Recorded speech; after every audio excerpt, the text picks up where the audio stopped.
Coming up tonight, the Ministry of Grand Bahama launched its latest initiative. Our Tim Allen was there, the skinny straight ahead. Plus, the Deputy Prime Minister says, if you're not up to par, you've got to go down. 5 have fallen thus far. And the Bahamas National Choir is doing its thing for the 13th time. Our Sasha Lightbourne has those details straight ahead.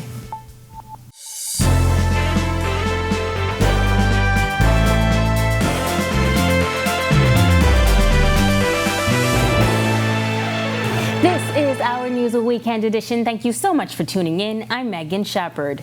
The nation's Prime Minister Philip Davis in Grand Bahama yesterday for the Ministry for Grand Bahama's official launch of its newest initiative, Collab Partnership Development. Davis says the ministry has been charged with finding innovative ways to tackle the many issues plaguing the island. The first initiative launched under Collab, Beautiful Grand Bahama.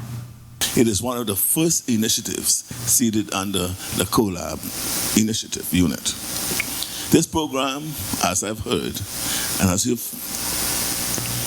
testified, has impacted lives, revitalized communities, rescued individuals who felt hopeless, uplifted people who were discouraged, and restored the dignity of hundreds of Grand Bahamians. Minister for Grand Bahama Ginger Moxie explaining that Collab was developed to identify issues and then join forces with the private sector, NGOs, and residents to tackle those issues. Collab is a unit where we work on all types of projects together, whether it's social or business development, to propel our people and communities. A body that solves problems, addresses issues, tackles the difficulties head-on with focused determination. She says Collab has already touched the lives of Bahamians. The Beautiful Grand Bahama team has redeveloped some 9 homes in Trip Circle. These homes have now been restored as transition homes to assist our people who are in need. NGOs and the corporate community will adopt a home and not only take care of the expenses of that home, but most importantly, they will assist in transforming lives and providing an opportunity for the occupants to recover and rebuild. And this is quite revolutionary. Senators in the Upper House debating the National Investment Fund 2022 last week. The bill aims to align the international best practices on transparency, accountability, and governance of such funds. It will allow for the establishment of sub-funds, Senator Ryan Pinder noting that one of those sub-funds, the Renewable Energy Fund, will promote the development of renewable energy and energy-efficient projects. The Renewable Energy Fund will develop a pipeline of renewable energy projects to be implemented in partnership between the government and the private sector using PPP approaches. This isn't some pie in the sky, Madam President. This development is consistent with the loan that the government has with the IDB. This is a loan that has been in place, underutilized, and we are now creating the framework that is required to advance these renewable energy PPPs throughout our family of islands that will be funded through the specific purpose IDB loan that is in place. The bill will also establish a food security fund to promote the development of sustainable food production to improve self-dependence and reduce dependence on exports. We need to have the resources and the tools and the investment strategy to bring food security throughout our entire archipelago. And the creation of this fund is to help mobilize capital to do just that, and technology and know-how, bring it to the table in a transparent a transparent framework where our partners will have confidence in the integrity of what we're trying to do, Madam President.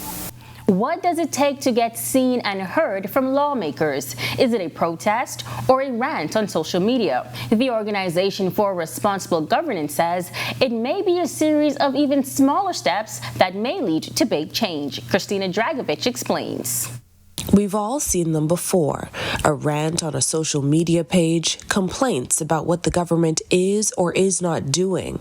But is that the best way to take action? We are always told that we should stop complaining, right? And I get that, right? But I think that a Facebook rant is a first step. Engagement Program Manager for the Organization for Responsible Governance, Tate Adderley, says the first step can lead to awareness and action.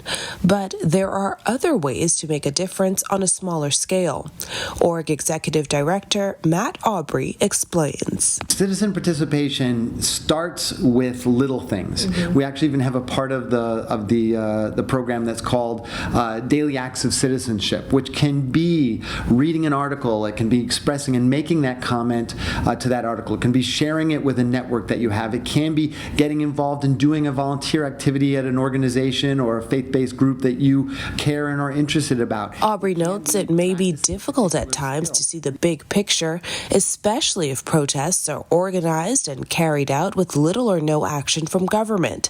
But he says the pieces all play a role in the overall scheme of things. We know that so many people are at crisis right now. So many people are struggling with day-to-day issues that it's hard to focus on the long term, but we have to help people get that sense that if I put some time to fixing these long-term issues by getting involved, maybe in my neighborhood, maybe helping to address the issues in the environment, maybe by contributing to a particular law or expressing my interests to those people I've put in Parliament, I can then start to be part of a larger voice that makes change and makes sure that we're moving in the right direction going forward. Free tools on orgtransparency.com are designed to do just that, outline the small steps to action. And Aubrey says there's no better time to carry on the Bahamian tradition of standing up for your rights and what's important than on the road to the country's 50th anniversary. Reporting for Our News, I'm Christina Dragovich. Still to come on Our News Weekend Edition, the Defense Force Rangers are back in full swing with the Christmas talent show of the decade. Stay tuned. And the National Youth Choir is all set to do it for the 13th time. See what they're up to when Our News Weekend Edition returns.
Downtown buildings were demolished in the last year, according to Deputy Prime Minister and Minister of Tourism Chester Cooper. This is all in an effort to revitalize the downtown area. Cooper says the buildings were demolished as the property owners were non-compliant. We expect to continue this process where there is non-compliance. We are committed to the enhancement and the improving of downtown. There's some short-term preliminary things that we're doing through the Ministry of Tourism. We get a lot of complaints. Those complaints, Cooper said, came from residents and guests. Cooper says officials are confident that the development and opening of the Nassau Cruise Port will drive some much-needed energy into the area. In the long term, Cooper says there has to be sustained investment in the downtown area. The property owners are committed, certainly, to enhance their property values. Some of the property owners are responding in kind in terms of the development and cleanup of their properties. Others are not, and where there is non-compliance, we will deal with it to the fullest extent of the law. There is a great opportunity for the revitalization of downtown. The Royal Our Bahamas Defense Force Rangers hosting their Christmas talent show and fun day. After a hiatus due to the pandemic, their program was relaunched this September with an impressive contingent of youngsters. Minister of Youth, Sports and Culture Mario Boleg thanking Defense Force officers for their commitment to the youth. It is because of men and women like them in organizations such as the Royal Bahamas Defense Force, we are able to produce young men and women who will become the future leaders of this nation. I can say to you young people, the future is bright for you. Remain hopeful, stay focused, and listen to those who try to help you and mentor you. Life is what you make it. Our job is to ensure that you reach your full potential in life and understand your purpose in life. That's why the men of the Royal Bahamas Defense Force try to mentor you. Commanding Officer of the National Youth Development Program, Lieutenant Commander Delvon Duncombe says that so far the program has relaunched on 5 islands. We have about 300, almost 400 students here in Nassau, 40 schools, 25 locations. And so the first semester is amazing.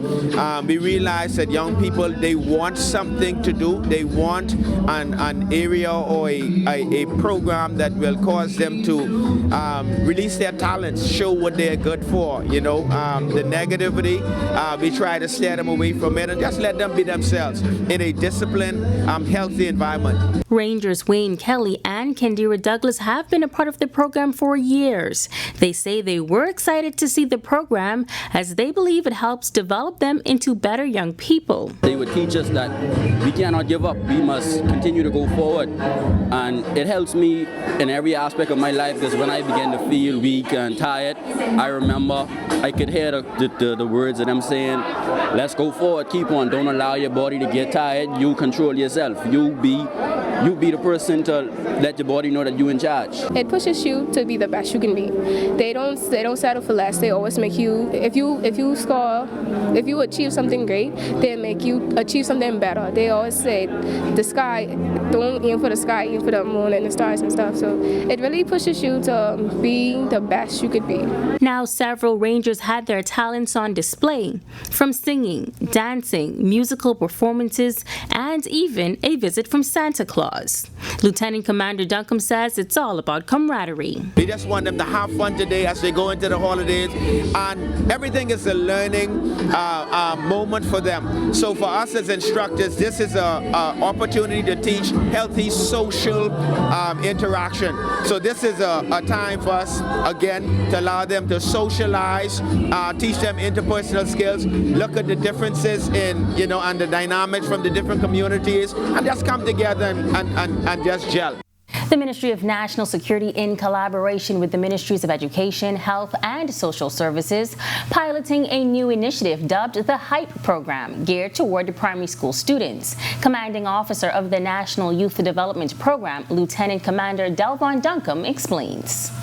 The HYPE program is a 25-week school intervention program, and so it seeks to address problems with school-age children in their transition to junior high school. So we're looking at targeting grade 6 students that are exhibiting behavioral issues. We're starting to pilot it at 6 schools, 4 schools in New Providence, 2 schools in Grand Bahamas. It's already on its way. We're looking to officially launch the program next year, January. Lieutenant Duncombe says the program will target students at the primary school level and track their progress through graduation. It's working well. We're partnering also with the Bahamas National Drug Council, which is providing the life skills component.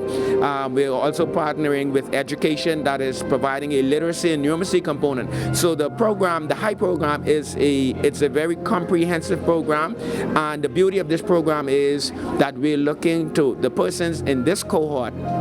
We're looking to track these students from grade 6 straight to grade 12. So we're actually going to now form some type of research that will help us to better create programming that will be used for specifically Bahamian youth.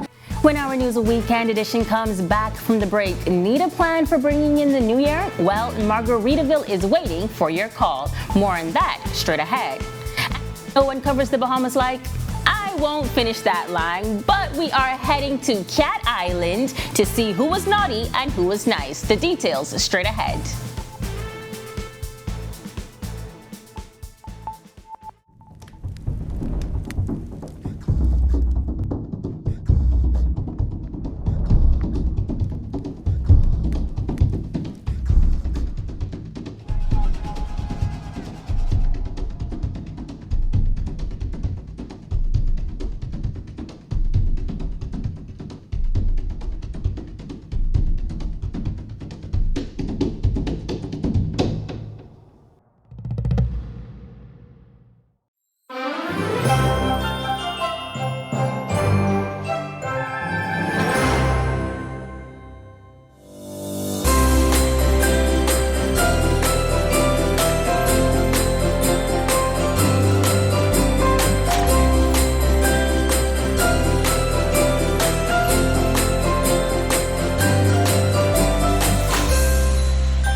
Welcome back. Tonight, we wrap up our week of highlights at the Margaritaville Beach Resort, Nassau. You heard about some of the property's many offerings during this holiday season. But if you haven't decided on New Year's Eve plans as yet, tonight, our Jamila Mizik tells us the resort has something special in store. When the clock strikes 12 and 2023 rolls in, marketing manager at Margaritaville Beach Resort, Sholin Cadet, says that is the place you'd want to be. He shares the resort's plans to help you ring in the new year in style. Our Diamond Glow New Year's party, and so that's our big party. You see all of this area behind you? We're going to totally transform this into the biggest New Year's party ever. And so we're going to have fireworks, we have a full buffet, a full bar, we have everything you would ever need, a DJ that's going to be pumping out all night. And if you fancy food, Godet says there are also several dinner options available. It all starts at 5 o'clock.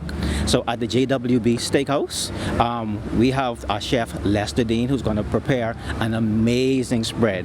And also, once you pay for that, you will just pay $99 to get into our New Year's Eve party. And he says the kids were not forgotten. There's something fun for them to do as well. Also at the Point, we have a kids' New Year's party. So starting at 6 o'clock, if you're age 4 to 11, you can come in, you can enjoy all of the amenities for just $50. So we have bowling, we have a VR simulator, we have a pool table, we'll have a DJ there who's going to be rocking out with kids' tunes all night. Of course, you got food, drinks, and everything. Reporting for Our News, I'm Jamila Mizik.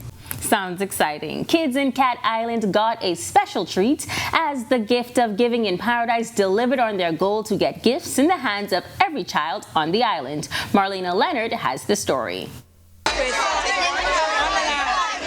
Christmas came early this year for the children of Cat Island, thanks to the Gift of Giving in Paradise, organized by Melissa Allen Maynard, founder of Roots of Change, and the Bahamas Artist Movement founder Rowena Poitier-Sutherland. So excited. The toys are here. The toys are here. In the end, there were so many gifts that on top of the event's seafaring Santa, Martin Butler of Bonded Excursions, the mailboat also stepped in to help with bringing in additional gifts. Alive also partnered with the Gift of Giving in Paradise, donating tablets for all the children at the Cat Island Old Bight Children's Home. On top of the gifts from the Bahamian people and corporate Bahamas, wife of the Prime Minister Anne-Marie Davis visited the children's home and assisted in planting a breadfruit tree for the children. The kids also received gifts from Goombay Kids, and in 2023 will have the opportunity to take part in BAM performing arts and acting classes. In the evening at the Cat Island Christmas tree lighting, all of the pre- and primary school children from Arthurstown Comprehensive School and Old Bight Primary School received their gifts from the initiative. A great success, Poitier-Sutherland promises this will be the first of many. This is our first initiative, and we've begun with Cat Island, and so stay tuned. We will be going to another family island or two next year, and we'll have the whole year to prepare for that. Reporting for Our News, I'm Marlena Leonard. Awesome initiative for the kids. The countdown to Christmas is on, and that means lots of gifts will be given on Christmas Day. But have you ever questioned what toys are actually safe for infants? Local pediatrician Dr. Carlos Thomas telling Our News that it's important for parents to be aware of which toys are safe for their children. Toys are very important for children, for recreation, for education and stimulation and so on. So it's nice to have nice, bright, colorful toys, toys that make sound.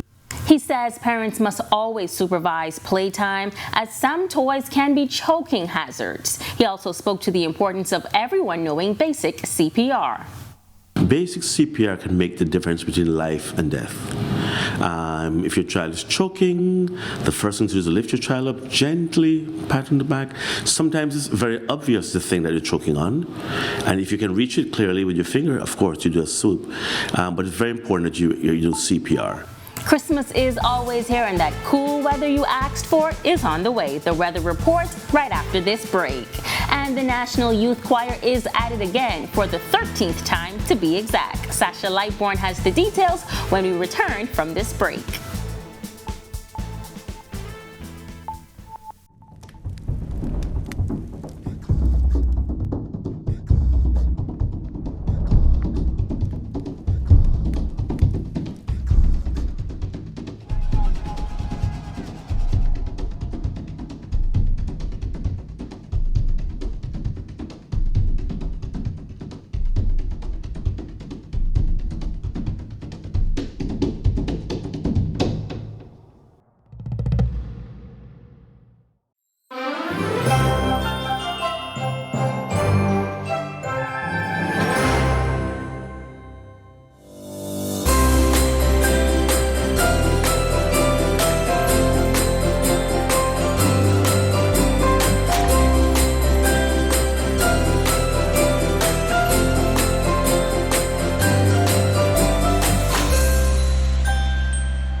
Of rain yesterday and this morning, but we're hoping for cool weather and clear skies for the Christmas weekend. Let's take a look at what's in store for us weather-wise.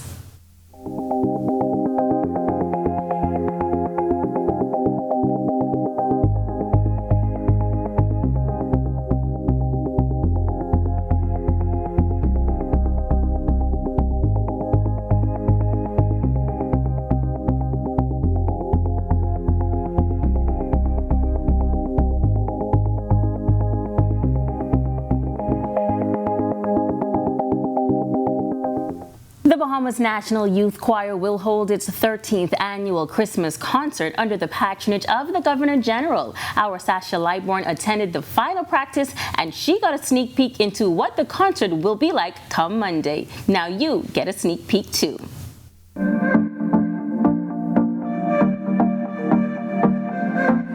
What's Christmas without Christmas carols, Christmas songs, and Christmas hymns? Well, the Bahamas National Youth Choir will provide you with just that come Monday when its members host their annual Christmas concert.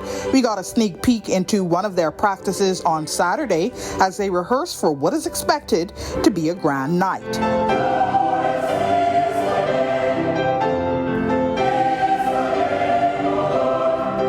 Choir Director Dexter Fernandez tells us what attendees can expect. This is going to be an experience. It's not a concert. We are just thankful for where we are. This is 39 years. We are on the heels of a 40th anniversary of the choir, and it's a moment for us to reflect on the work of Cleophas Adley, Winston Sanders, and the quincentennial celebration, and for this year. And what about the actual music? This time we looked outside of the box. It's an experience for us. We also tribute to those who've passed during the year, those we loved. We do a tribute to them, something to bring you into the spirit. And then we end with a little treat. We're bringing in Junkanoo National Youth Choir staff. He also spoke about what some of the choir's plans are for the new year. There are a lot of requests for us. We've got a request from Spain for us to be in April. We have Italy. We have Greece, who has invited us to attend, but what we want to do is take some time home It's our 50th anniversary as a country and our 40th of the National Youth Choir. So just look for the unusual presentations, maybe some talks, some workshops about the music, the writing skills, and talk about the institution. And then, of course, the Independence celebration, what is planned. We're looking for bringing all the choir, all the singers back. Big joys. We can't wait for someone to do it for us. So we're going to come together and give God thanks. Now, the Christmas concert is scheduled for Monday night, that's December 19th, at Trinity Methodist Church on Frederick Street, beginning at 7 p.m. Reporting for Our News, I'm Sasha Lightborn. Thanks, Sasha, and thank you for joining us for Our News, a Weekend edition. On behalf of the entire team, I'm Megan Shepherd. Enjoy the rest of your weekend.